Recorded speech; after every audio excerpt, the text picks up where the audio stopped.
Welcome to Real Vision Crypto. I'm Ash Bennington. I'm joined today by Slava Rubin, founder of Vincent. Slava, welcome. Thank you for having me, Ash. Well, it's a pleasure to have you back. You've been on the Real Vision platform before. This is your first time on Real Vision Crypto. Really excited to have you here to talk about this journey that you've been on for some time now into the crypto space, into alternative assets. But first, I understand there's some new news that you have that you wanted to break with us today. Absolutely. Yeah. So thanks for having me here. It's an exciting day for Vincent and the team. We're actually announcing our first managed investment product. It's called Vault, the Vincent Alt product. And it's the first of its kind where you get diversified access across all of alternatives, including crypto, with just one single investment. Everything from real estate to venture to art, crypto collectibles, you name it, all in one investment. Okay, so you are now officially in the crypto space and you're officially in the financial product space.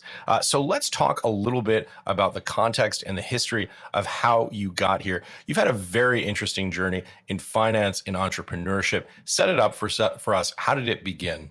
Let's see here. Born in Belarus in '78, came over to America. I went to Wharton undergrad, was a finance and entrepreneurial dual degree, was a strategy consultant for 8 years. Then I created Indiegogo with two other co-founders. We always wanted to do what is today called equity crowdfunding, but back then it didn't exist. We worked with the Obama administration to help pass the Jobs Act in 2012, stood up an equity crowdfunding platform in 2016, started navigating crypto at that time, helped then to push one of the first blue chip assets as the St. Regis Hotel in Aspen, Colorado, actually tokenized that and sold fractions of that. Originally was going to be on Ethereum, then moved that to Tezos. That was back in 2017, back when everybody was talking ICOs. We were doing security tokens, which seemed a bit awkward, but was actually kosher. And then started angel investing about 8 years back now. Started a fund called Ambition, and then couldn't get the bug away from operating. So with a few other co-founders, started a whole new platform in the alternative investment space called Vincent. So it's the on-ramp for alternative investments, your one-stop shop, whether you want to self-service your alternative investment decisions, or now with our new offering, you can have a managed product experience where we do it for you. All right, that's quite a history in 90 seconds. Let's break it down. First, let's start at the very beginning. I'm incredibly impressed. I was an English literature major, that you wound up doing exactly what you majored in at Wharton, finance and entrepreneurship. So let's walk through some of that, particularly starting with Indiegogo, which many of our viewers will already be familiar with. For some of our younger viewers, they probably take for granted that Indiegogos of the world have always existed. But when you guys were working on crowdfunding back in, I guess, was it the late 90s or early 2000s, this was a truly novel idea. Walk us through it. What was the inspiration for it? And how did you execute on the plan? Sure. So this is 2006, where my two co-founders and I came up with the idea. All three of us had our own frustrations of trying to raise capital for different initiatives. I was trying to raise money for cancer research because my dad died of cancer when I was a kid. My other two co-founders, respectively, were trying to raise money for a theater project or an entrepreneur or film project. This was when MySpace was still bigger than Facebook, which is crazy talking about it now. iPhone was pretty new. YouTube was not owned by Google yet. And Obama was not the president. So it's a long time ago. And we just thought, wouldn't it be cool if there was like the YouTube of funding, where anybody can post anything they want, and if people wanted it, they then just can decide to be a part of it. Crowdfunding, the word didn't exist, and we just created Indiegogo and executed. It was tough days launching in 2008. The market crashed, and we just kept on executing. And before you know it, as you say now, crowdfunding is almost boring. It's standard. It's just like a thing that everybody knows. And I love that. I love that because that did not exist before, and we helped to move that forward. Yeah, it's so interesting to see how these themes, Slava, echo throughout your career. So it really does seem like it's almost the foundation in some ways for what you're doing at Vincent now. Let's walk through that in a little bit of detail because it really is, I think, in many ways, very much related to what you did before. It sounds like the technology, the legal structures have advanced that now allow you to do things that you weren't able to do in 2006. I would completely agree. So if you look at the arc of my work, it's really been about trying to democratize access to capital, access to these investments, and giving everybody the opportunity to create wealth through these various opportunities. So what was crowdfunding and equity crowdfunding is just one slice. And as I kept on evolving and learning about all these other slices that are out there, whether it's collectibles or crypto or pre-IPO venture or debt or art, etc., there really seemed an opportunity to really service the investor, not try to come up with another site to offer more alternative investments, because there are hundreds that are out there that are doing great work for the last 12, 13 years. But who is focused on the investor objectively, trying to help them navigate the entire process? So we thought, why not create something like a Kayak or a Zillow, where we aggregate the entire market? And that's where we started by creating Vincent.com. And the number one feature that everybody kept on asking with this self-service experience is, I really love that I get to do this all myself, but I don't want to do it myself. I want to just give you $20,000 and can you just deal with all of this for me? I don't want to pick the managers. I don't want to have to pick the deals. I don't want to have to figure out the minimums and fees across all these things and how to diversify within asset class, across asset classes. And that's why we created Vault, the Vincent Alts product, which, we're announcing here today. Yeah. So let's break down for people who may not be familiar with the definition of alternative investments and walk through all of the subcategories underneath it, because alternative investments in many ways it's a super class, I guess you could say, of different assets. It's incredibly diverse beneath the surface. You're absolutely correct. So we simplify it down to, and really it's anything that's not cash, bonds, or public equities, which really leaves a ton of stuff, dozens and dozens, and even more than 100 of different sub-asset classes. We smush all of that for simplicity's sake into our own taxonomy. And that's part of the ease of use with Vincent, which is we smush all of it into 6 major categories. And a little bit's forced, but we do it for, again, the user experience perspective. And those 6 things are: 1, venture, crypto, art, collectibles, real estate, and debt. So let's walk through each one of those, because each one of those is an asset class in itself and also has a great deal of diversity beneath the surface. Let's unpack what that means for our viewers. So real estate can mean anything from commercial real estate to single family home to there could be farmland. There could be all types of opportunities in the real estate category. So that's, for example, one of those categories. Inside venture, there's going to be early stage venture, like, the seed money of the world, or it could be pre-IPO. Specifically for Vault, the managed fund product, because it's a 3-year liquidity product, we only focus on the pre-IPO offerings, so not to have your money held up for a very long time. In collectibles, you have one of my favorites, which is sports cards, or you have wine, or you have cars, like, motor vehicles, or you could have comic books or sneakers or any of those types of things, which have really seen a run recently. In crypto, obviously your audience knows it's crypto, but there's a lot of flavors of crypto, right? There's hundreds of different tokens. And we break down all of crypto into 5 major strategies for ourselves for Vault, which is 1, the blue chip assets, the typical kind of Bitcoin and ETH, the DeFi category folks, the layer 1 category folks, Web3 opportunity, and then metaverse. So we break down crypto into those 5 major categories. And then in debt, there's opportunities to, of course, do loans, whether it's for small business loans or more corporate money in terms of debt structures back. And the last one was art. So that's really NFTs, or your fine art, which is your Monets, your Warhols, etc. Yeah, so obviously we're especially interested in crypto here as our viewers. I'm curious, let's walk through that taxonomy, because first of all, is this an actively managed component of the crypto space? And how do you think about managing the portfolios within crypto? Sure. So the way the entire fund is set up is it's broken down across those 6 asset classes. And crypto directionally is about 20% of the entire fund. The entire fund has a 6-month deployment period, and it's a 3-year liquidity product. It has a +1+1, so it's 3 to 5 years, 5 years maximum. We're investing only within the first 6 months, but part of the vehicles of how we're investing is we are continuing to reposition and reallocate, trying to have weighting accordingly. But yeah, we're splitting up the crypto into those 5 major segments. And we have about over 70 individual investments within crypto. I mean, it's interesting because 20%, it's, we talk about alternative investments, but frankly, it's, as you said, it's really everything in the world that's not publicly traded equity or bonds. And so when you think about how broad that asset class is, how broad that universe of potential investments, 20%, pretty considerable weighting when you think about how much else there is in the space. Absolutely. So we have a nice chunk that goes into pre-IPO venture, where we have some really great investments there.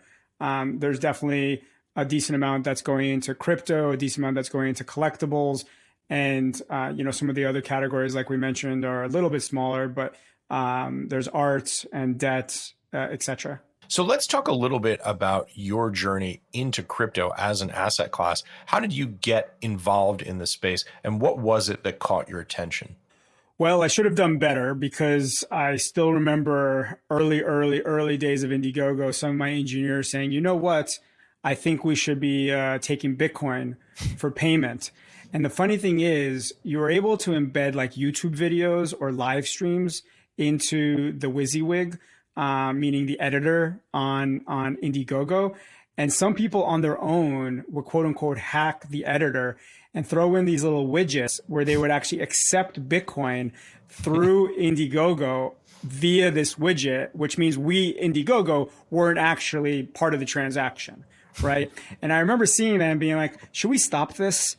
And I'm like, no, we don't need to stop it. Just like we don't really stop, some of these YouTube embeds, but it's interesting, but we don't need to like act on it. I remember some of my engineers, very early 2010s saying, we should just make this a feature and add this as to how you can pay. I remember exploring it a little bit, and, I must admit, I made the mistake, which is early 2010s, to say, no, we're not going to go there. It's a little too risky. It's a little bit too concerning as to how we're going to settle, the actual exchange rates. And it's a long time ago.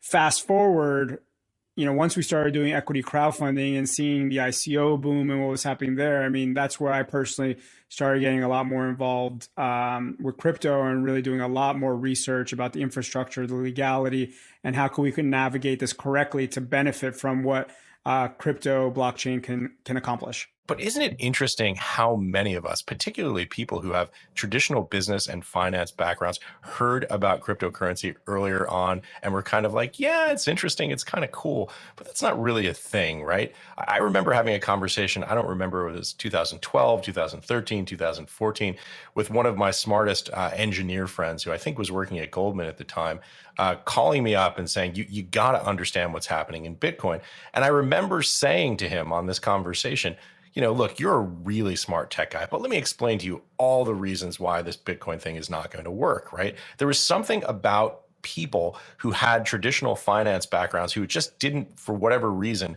click for us. And people who came to it from the computer science side, from the software development side, from the engineering side, just immediately, viscerally understood the potential opportunity.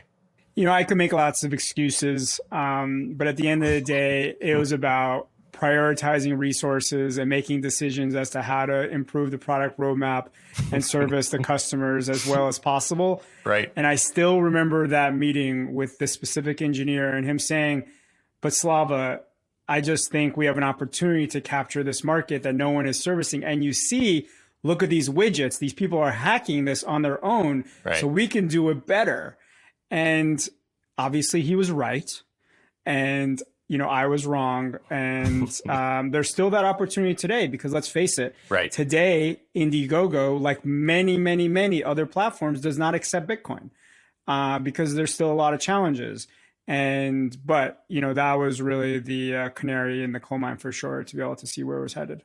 Yeah, absolutely. You were doing exactly what you were trained to do at Wharton. Stick to the roadmap, keep focused, service customer needs, allocate resources efficiently, right? And it's really that sort of the metaphor that we see, I think, for why many people don't really seem to understand the promise of digital assets more broadly.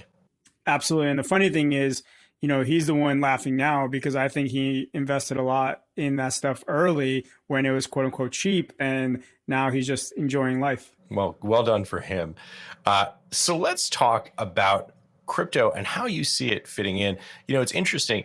When we were talking a little bit about Vincent and the new fund that you guys are spinning up, you mentioned this idea of the democratization of capital. I'm curious, from your perspective, how crypto fits into that broader narrative that you've been pursuing now for 2 decades. Really, what I believe, and one of the reasons we started Vincent, is everybody should have access to alternatives in their basket. It should not be just the traditional 60-40 mix of stocks to bonds. And it's almost cliche to even talk about that 60-40 mix these days. So the question is, when you know that these, very, very high net worth individuals, family offices, and institutions have 10%, 20%, or the Yale Endowment Fund had over 30%, and they crushed it. How is it that we can democratize that sort of opportunity for more people? So where crypto fits in for us is, I'm not of the camp of just have crypto. I'm not of the camp of just have real estate or just have debt. I really think that just like you should have a diversified equities portfolio, some energy, some retail, some technology, some telecom, some industrials, you name it, you should have diversified exposure into alts. The challenge with that is it's very hard.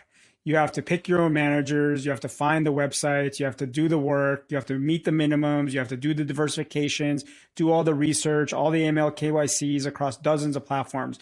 And instead, we're now doing all of that in one place. And we really think this is the trend as to where alternatives will be headed for this decade.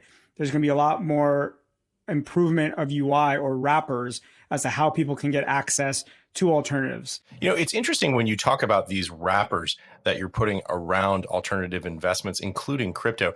I'm curious, as the wrappers mature, how do you expect that to impact the flow of funds into the alternative investment space, including digital assets like cryptocurrency? I think that is the essence of how to make crypto go mainstream. I actually was at the FTX conference, the SALT FTX conference in the Bahamas, actually on the panel, which was how do you take crypto and blockchain mainstream? And my personal opinion is because of the lack of the wrappers. And when I say wrappers, to be more specific, in the public markets, you have 401ks, you have ETFs, you have retirement accounts, you have indexes, you have all these different ways to not have to know the last detail about your specific choice to get more diversified exposure. And in crypto, and specifically in alts, that is lacking, in my opinion. And I think we need to move into that direction to make it easier for people to enter into these offerings, both into crypto and more specifically into alternatives as a whole. If I can use a story to show that illustratively, my father-in-law, he's in his 70s. He likes to try to find interesting investments, but not the most progressive. And, since he and I have been trading notes, he's been a little bit more innovative and a little bit more risk taking. And I told him, several years ago, he should get into Bitcoin. He's like, no, I'm not doing that. That's, Silk Road, that's mercenaries, that's prostitutes, that's all this stuff. I'm not doing that. Well, I said, I don't really know that it's all that. I think it's mostly for much better use. But if you want to avoid that, that's fine. But, he followed me into SpaceX and other interesting investments. And then I said, hey, do you want to get into Vault? He's like, remind me again what Vault's going to be. I'm like, it's a diversified fund across all of these things. So you'll get, sports cards, you'll get wine, you'll get crypto, you'll get art, you'll get real estate debt, pre-IPO venture, et cetera. He's like, okay, I think I want to do that. I'm like, remember, you're getting crypto. There's going to be some Bitcoin at least in this. He's like, but it's not 100%, right? Like how much crypto? I'm like, it'll be 20 to 33% between the NFTs or all this other stuff. He's like, yeah, that's fine. Let's do it. Let's invest. Said another way, my kids don't like spinach, but they love smoothies. So when they get the smoothie and I throw in a little spinach, it goes down real good. So it's really about having those wrappers. And that's how it becomes much more accessible for everybody. Yeah, it's also a UI UX issue, I think. I've had numerous people over the years say like, well, can I just buy Bitcoin in my Merrill Lynch account, right? There's something about the space as it is, and as I expect that it will mature from a UI UX standpoint. In fact, that's already happened, I think, to a great extent. But there's something about those barriers that people, whether they're psychological or just the time barrier to getting in, that people just want alternative methods of finding their way in. I fully agree. The three issues that I mentioned as why it's not going mainstream is one, not having the wrappers, two, needing better UI UX, and three, expanding the marketing message beyond selling to ourselves. I find too much that crypto tries to sell to crypto as opposed to crypto trying to simplify the message to get new investors. And I think that, those marketing messages need to be simplified. Yeah, and in some ways, there's this innate tension. Obviously, people who are most passionate about Bitcoin are very passionate about custodying their own keys. And obviously, for them, that works very well. But the point that you raise is if it becomes a barrier to entry for new people who are interested in this space, it could potentially be something that can be a bottleneck, I suppose one could say, for the industry as a whole. Yeah, I mean, as an example, I like to invest every now and then into gold as an ETF, but I can tell you that before that ETF existed, it's not like I want to figure out how to go get some gold bullion and hold it in my basement or something. Like that's not something I was particularly interested in. Now, there are people that are interested in doing that, and they love the tangibility of having it in their hands and knowing that they have it. But again, I think that's the minority. And the way you expand to making it mainstream is you have to simplify the wrappers, the UX, and the marketing. All right, Slava, you've just got a prospectus that's coming out. So let's talk about risk factors and uncertainties in this asset class. How do you begin to think about risk factors, risks, uncertainties? Yeah, I mean, anytime you're making any investments, you have to be thinking about each of the actual investments. You could think about the market, regulations, even look at what's happening recently where the Fed is starting to tighten. They're raising rates. They're going to be taking money out of the system. As they say, the party is over. Look at what's happening into those stocks that were much more higher multiple, more risk on opportunities. We're talking about losing 60, 70, 80, 90% from the top. So I think that is possible into any investment. The way we think about that is we diversify significantly, and these have various correlations away from the public markets. And some of them, for example, are even going up while the markets are going down because they are tangible assets that are very rare, and that scarcity is still very much valued. So what are some of those sub-asset class where you see that positive performance right now? Yeah, so obviously this will all change day to day, so it depends when people are listening. But of course, at the moment, you're seeing, for example, like sports cards. We're seeing some of our assets are up, 5%, 10%, or even in the double digits. To be perfectly fair, you're seeing some all-time records still being set right now. For Serena Williams rookie card, just went for something like $266,000. Which is close to 50% greater than the previous record. And we own a Serena Williams rookie card, not that specific card, but we do own one as part of the Vault product. So, I mean, you are seeing real assets, whether it's comic books. You might have heard that the Warhol just sold for like $195 million. Art is obviously, if it's great, unique, tangible art. You just saw a car, Mercedes, that just went for like $143 million. Sadly, our fund is not big enough to buy either one of those assets in total. But, these are the sorts of things that you are seeing appreciation. Everything will ebb and flow. If the markets go up significantly, things will get pulled up with those tides. And I do imagine that if people keep on losing wealth as part of this market compression, even the tangible assets will get hit somewhat. But this is the whole point of having a diversified, uncorrelated portfolio. So let's talk about the portfolio allocation piece. Really interesting to me, and especially to have you here as you think about this, because obviously you're in a lot of different sub-asset classes here. How do you begin to think about asset allocation and portfolio sizing?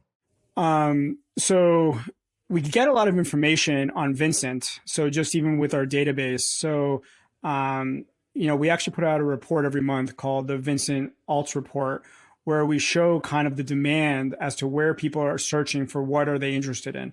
And it kind of goes in line with what you would expect in terms of the size of the asset classes. So the two largest markets are real estate and venture. So that's where the combined over 50% of the demand is headed. In regards to then on the demand on Vincent, is you're then seeing crypto, collectibles, and art each at around approximately 15. I'm using round numbers there. In terms of how we set up the fund, given it's a 3-year liquidity product, and we wanted to make sure that people are getting access to things that are harder for them to find, we did it as approximately 75% appreciating assets that could be like art or venture, et cetera, and then 25% more yield oriented, which is debt or real estate. So that's the high level split. And then within the 75, the appreciating, we then split it up accordingly. The two major positions are the pre-IPO venture and then crypto, as well as we then have the collectibles and art.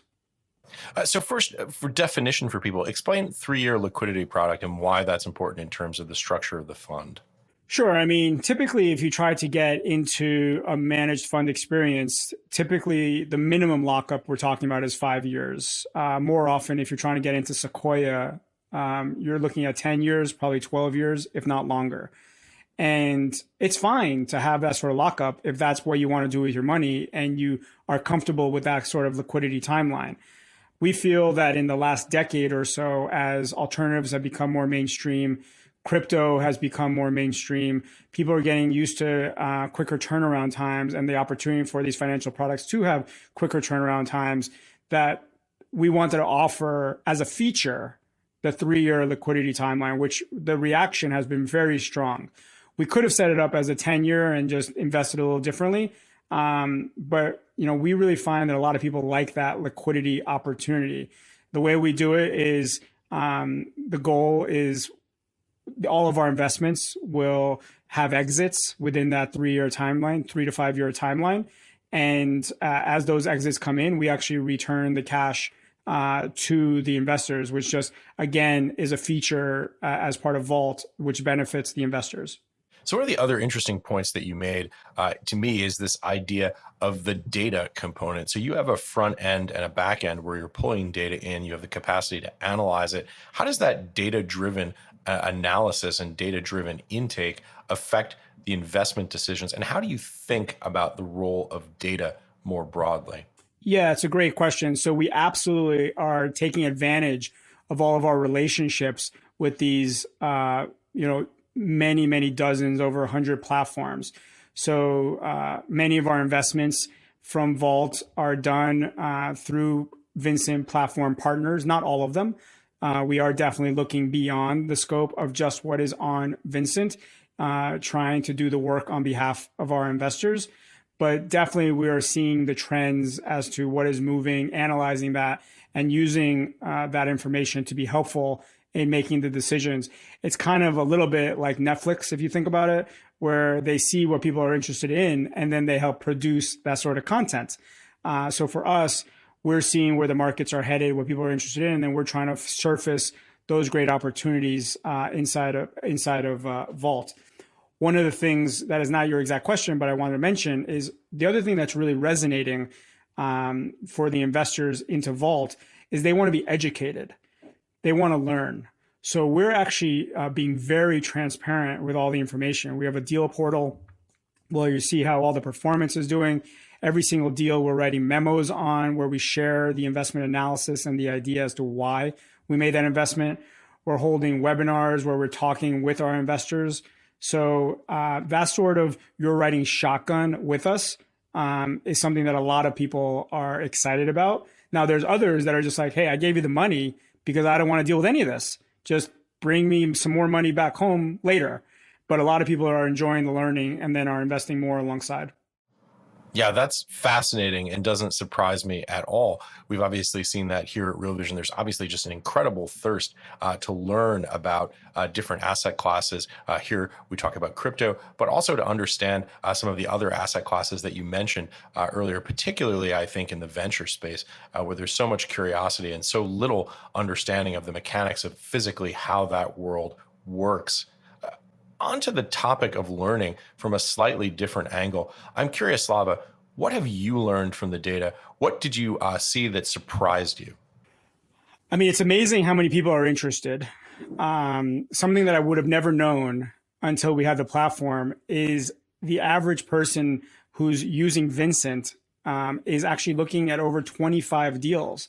Now, that's interesting in its own right. But what's more interesting is they're looking at 25 deals across 3 completely separate asset classes.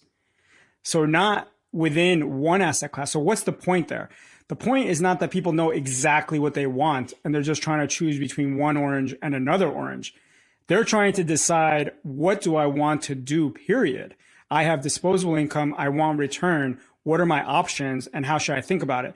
That is a very interesting perspective when it comes to alts. Because I think most people think, hey, that's a crypto person. They're choosing between Solana and ETH. Hey, that's a, pre-IPO person. They're choosing between SpaceX or Sneak cybersecurity. Oh, that's an art person. They're choosing between a Basquiat or a Warhol. But the point is, that same person might be looking at all 3 of those for the exact same $1,000, which is the fascinating thing. And I think that it just speaks more to the complexity of the user experience and helping the investor help figure that out. Yeah, I totally agree with you. And that's sort of the way that we think about things here at Real Vision. Obviously, this is on the Real Vision crypto platform. But I imagine that there are a lot of folks out there who are interested in crypto who are also interested in some of these other asset classes, which is why I think conversations like this, expanding the scope of what we talk about here at Real Vision, is just so important. To switch gears here a little bit, Slava, let's talk about some of the legal regulatory compliance aspect of this. So on Vincent, I think you have some products that are accredited investor products, some that are not accredited investor products. Before we get to that specific question, talk a little bit about the general framework right now that exists, particularly for U.S. investors, that effectively set the guardrails for how this system works. Sure. So the short answer to your question is we have both accredited and unaccredited offerings on Vincent, and you self-accredit yourself. And based on who you are, we then surface to you the deals that are allowed to be seen by you. Now, the reason that even needs to exist is, to your point, from a regulatory perspective in the United States, there are certain deals that are only allowed to be shown to accredited and other deals that can be shown to anybody. And that has to do with, going back to Securities Act of 1933, the definition of what is an accredited investor, which personally I'm not a fan of. I think that needs to be changed. But today it's $1 million in net worth, over $200,000 individual salary. And if you're an accredited investor, you then should have access to certain other types of deals that an unaccredited investor should not have access to.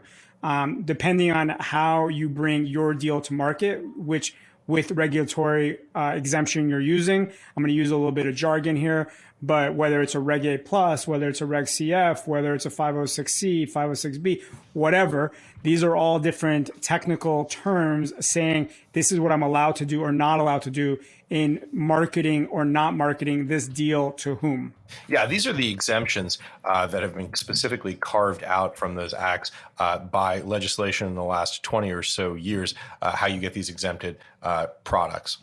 Exactly. And the Jobs Act in 2012 helped to make significant advancements on a bunch of this, including for passing equity crowdfunding, which is called Reg CF for short, which allow for public solicitation to unaccredited investors for up to $1 million raises. That then was raised recently to a $5 million raise, which is very exciting. It expanded Reg A Plus from a $50 million cap to a $75 million cap. allowed for public solicitation in general, which was huge. Before that, you weren't really allowed to market these investment opportunities unless it was already something that IPO'd. So there really has been dramatic changes in the last 10 years. So if you're looking day to day, it looks like we're making small advancements. If you're looking to 15 years ago, it's a huge leap. So let's just think about where will this be 10, 15 years from now. I think it's quite exciting. Yeah, it's really interesting. Obviously, there are arguments on both sides of the accredited investor framework. There are those who will argue, of course, that these protections are there to help to protect investors, particularly vulnerable investors, from investing in investment products that are not suitable to their circumstances. Others have made the argument, this idea, including Raoul, actually, about how it effectively blocks folks who might have opportunities from investing in those opportunities and allows really this potential in the view of those who are skeptical of this legislation. It basically blocks people from getting involved and ultimately creates a concentration of wealth where the only people who can invest in these products are already wealthy and have their access effectively increased by the law. Tell us a little bit about how you see that split, how you see that balance. Well, this all started because, back in the 20s, somebody would go to your grandma's door and say, "Hey, grandma, I got some oil in Oklahoma. And if you'd like to invest, we could make a lot of money on that oil drill." And then grandma gave money and then that person just ran away. And there was never actually any oil in Oklahoma. It was just total fraud. So then grandma got upset and then she was telling her local politician, "I don't want to lose any more money. So either you pass some rules to protect me or I'm going to vote you out." So then the politician got scared and they're like, "Well, we can't have grandma voting me out. So let's stop marketing to her because this is nonsense." Now, that's a long time ago, 90 years ago. And I think it was much easier back then to do that blatant fraud, door to door, kind of secretive, not a lot of transparency, not easy to access information. You're making a judgment call right there. Do you trust that person or not? But this day and age, that's not how decisions are made. You ask your friends, you check the internet. There's a lot more information. It's hard to make it so opaque. And if it is so opaque, you're probably not going to say yes anyway. Right. And my point of view is, yes, definitely it should become more democratic. More people should have access. I do believe in a world where you're allowed to go lose all your money at a casino. You should be allowed to, if you want to, lose all your money on any investment at all. Right. Now, if you're arguing, well, these people aren't sophisticated enough. Now, even saying that is arrogant because who's to decide what is sophisticated or not? Just because you're wealthy doesn't make you smart or sophisticated. But why not just make it like driving? All you have to do is pass a simple test because we both know there's a lot of people on the roads that shouldn't be driving, but they are driving because they passed the test. That is the way the rules are set up, right? So if they pass a simple test that acknowledges the risks, they should then be allowed to make whatever investments they want. I believe strongly in that, and I think it would be much more American to allow that. It's interesting also this idea of the technology creating more transparency. In those days, you talk about in the 1920s during this incredible boom of bull markets and the rise of fraud, it was much easier for people to go, literally door to door collecting physical cash. In 2022, it seems like we would have some safeguards in place that the technology would allow for greater transparency to find people who are committing criminal fraud. Absolutely. I mean, to be clear, fraud is still happening today, even with these rules. So fraudsters will always try to do their job, but we certainly have a few of them in crypto. Sure. Wherever there's a gold rush, there's always going to be your smoke and mirrors to try to, fool people from their money. But I think most people are so knowledgeable that they could be getting defrauded that they are even more sensitive to being the first suckers on the block, right? So I would even argue that in crowdfunding, for example, it's very difficult to get total strangers to fund your campaign, which is why if you wanted to defraud somebody, you need to manipulate the campaign so much to have all these people first fund your campaign that before you start getting the actual new money to come in. Because people are so nervous to be that first sucker, right? And I just think that's in a world of transparency, in a world of getting defrauded, can be something black mark on your own kind of reputation. People are very, very, very nervous to, lose their money. Yeah, it's also interesting when we talk about the Reg A's, the Reg A pluses of the world, these so-called exempt from registration securities. It's interesting. One of the arguments that I heard made a great deal, and I followed this at the time, was the argument in favor of aiding capital formation. And this is something that we hear also a great deal in the crypto space, that the ability to have these sort of lower regulatory bars for the raising of capital will ultimately help capital to form and help to monetize and invest in new businesses. I mean, going back to the Indiegogo days, in the early days of Indiegogo, I remember seeing really cool products show up on Indiegogo and other crowdsourced platforms that you just didn't see in the stores. You thought you would see it and people would think, wow, that's really cool. I want to vest with 33 pockets. Like nerdy guys like me thought that was awesome, right? And so you have the ability to potentially fund new ventures, different types of businesses. How do you think about that? How Vincent and other platforms can help potentially create capital formation? Yeah, I mean, I think bringing something new to the market, trying to grow, trying to get capital injection is hard in any economy. It's even harder today, just like it was in the crash of 2008. And having those various formats or approaches to get capital, I think, is helpful. One of the reasons that the Jobs Act even passed, and the reasons we even had those changes in 2012 that first catalyzed in 2011, is because how much money velocity slowed down in 2008, 2009. We had so much little movement of cash, and everybody was just holding on to it, not letting it accrue any results. We were all trying to figure out, how do we speed this up and try to get more liquidity into the market? Obviously, that was the beginning of a bull run that lasted very, very, very aggressively into COVID, through COVID, and who knows where we are now as part of that, bear market from that. But absolutely, whether it's credit cards, whether it's loans, whether it's crowdfunding, whether it's a Reg A plus, whether it's an NFT project, basically that's another way of, I would say, crowdfunding is, pushing out your NFTs. These are all different creative ways of capital formation, being able to figure out how to build your business. We've covered an incredible amount of ground here today, Slava, and I think we've really done a great job of framing out some of the aspects of how you see this intersection between crypto and alternative investments more broadly. Final thoughts, some key takeaways on where we are right now, specific to the crypto side. Sure. So at the highest level, we feel good with how Vault is doing. Since inception, we're beating the S&P markets as an index, as well as Bitcoin as an index. We've massively diversified. That's part of how we've accomplished that with over 40 investments. Now, within crypto specifically, we still think it's early.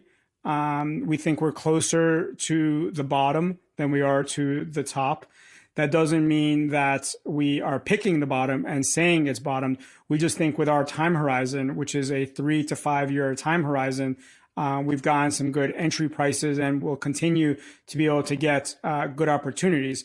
But even within crypto, we really lean towards the blue chip opportunities, the Bitcoins and the ETH. But we are still massively diversified, which is over 70 investments within the crypto allocations. And we're looking to get exposure, whether it's to the DeFi, layer ones, Web3, and Metaverse.